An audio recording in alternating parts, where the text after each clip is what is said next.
Alright, these are basic combat principles using The Last of Us as an example. So you'll notice we're just kind of strolling around. We notice some gangsters here, some rivals who have it in for us. We're not sneaking around or anything, they're just out and about. Conflict can be unpredictable. Now, first thing you should try to do is de-escalate, but Tess doesn't do that here. Don't do this. Don't do what she does. You guys need to turn around and head back if you know what's good for you. Our beef isn't with you. We just want Robert. You don't want to do this. Turn the fuck around and leave now. I'm not going anywhere without Robert. Bitch, I will bash your skull unless you turn around and get your dumb ass out of here. Fuck this. Take cover! You ready? And she strikes first, which is the right move. Cover you. Get the angle on them. She was threatened with violence. Strikes first, the right move. Now it's a 2-on-2. So first thing I'm going to do is move. I'm going to spread out to divide their attention. And when I'm being aimed at, I'm not going to shoot back. His attention is on Tess, so I can take a shot. But when he's aiming at me, I get down. And his head is down, so I can move. If their head is down, you're free to move. And now that I'm on his flank, I can make easier shots. I'm out of ammo, so I gotta... Everything's cool. Gotta come up.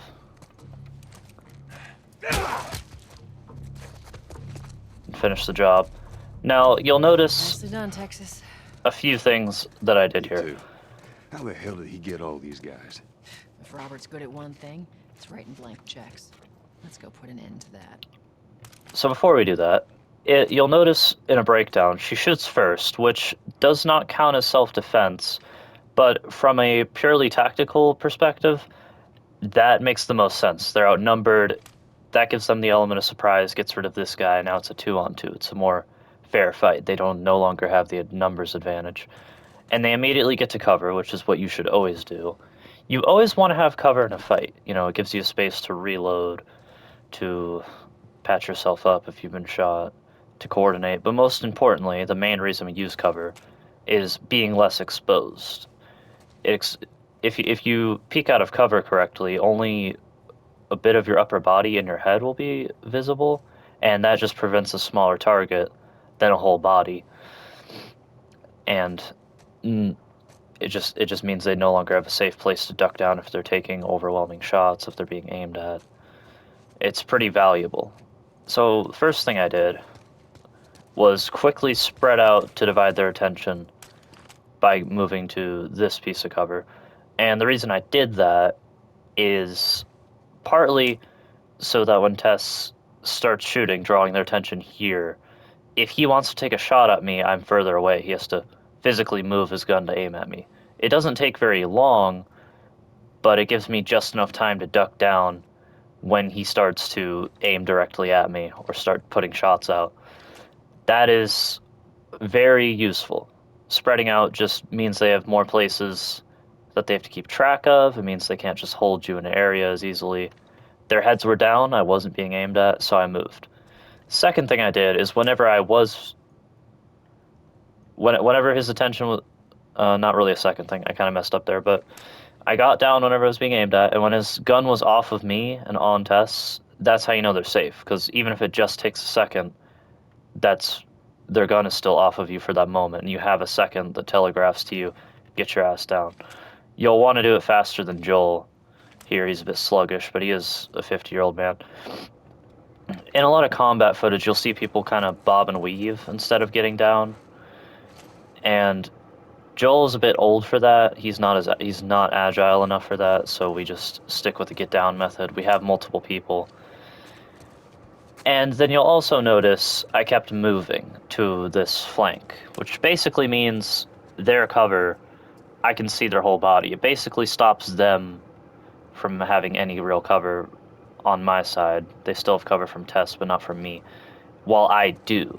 And this is something you want to keep in mind. Whenever you're pushing forward in a fight, for one reason or another, you never want to just straight push forward. Notice how I stopped at this crate, this piece of cover. Any cover is better than no cover, but you'll preferably want stone or metal, thick metal. But I took cover there so that I would still have some and they wouldn't. Because when you're moving up in a fight, it's to get an advantage. You want a positional advantage rather than just getting close. I could have, if I really wanted to, when their heads were down, I might have been able to run up here, but that doesn't give me any advantage, because now it's just back to 50-50 odds on who really wins the fight, versus here, I have cover, they don't. That puts me at an advantage.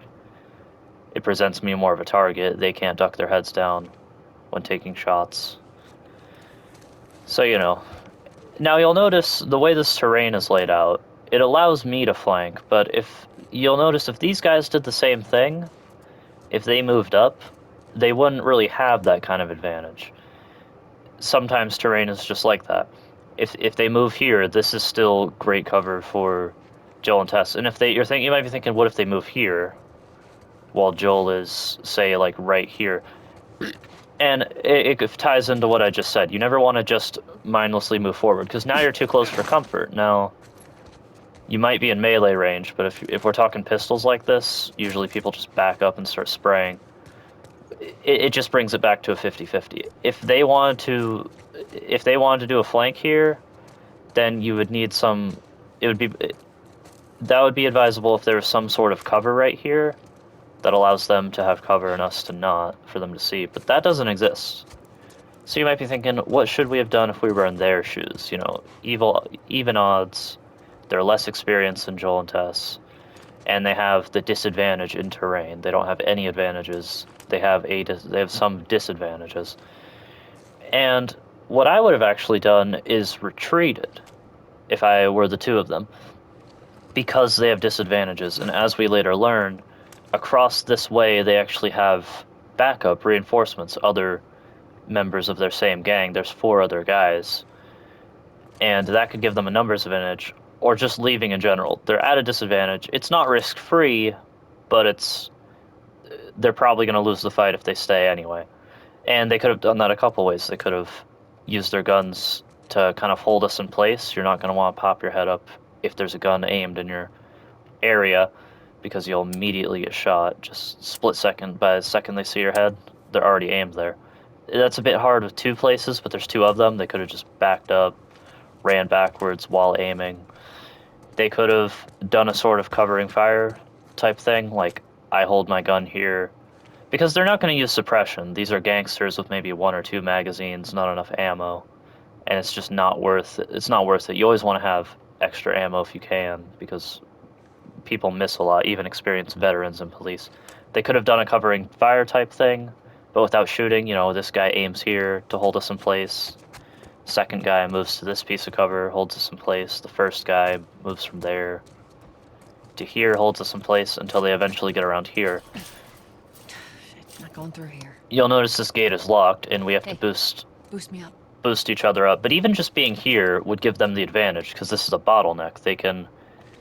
There's no flanking routes or anything here. If Joel and Tess cross this line, they'll immediately get shot. And even if they had no ammo, they could go for CQB tactics, maybe grab the gun if Joel and Tess cross this corner too close, or even just start using melee. But mostly if we cross, it just brings it back to 50-50, and since their odds were actually worse than that, this would be better than 50-50 actually, because they're already holding that angle. We'd have to cross it somehow, and Joel and Tess might even think they're gone. They might even just be able to boost each other up. Joel and Tess would just assume that they're waiting in ambush when they're really long gone. All right, well, that's basically the breakdown for today. Just an introduction to simple combat tactics, mainly getting down when you're being aimed at / receiving accurate fire, Hand. and shooting back when someone else is drawing fire for you, and flanking. It's mostly to show off how flanking works, because in video games, and just a lot of people not understanding that you're flanking to get an advantage with your position, with your cover, or maybe supplies that are in the area. That's a very short flank, but it's the same concept in general, and it's a good introduction. So that'll be all for today, and Over here, One last Joel. thing I should say is, yeah, if they retreated, there's 4 guys down here. They could have alerted these guys, held the line. They could have been posted up at the windows, just immediately opening fire on Joel and Tess. But now, More of Robert's guys. Shit, I see him. the weak link in How the do you know chain, they're coming?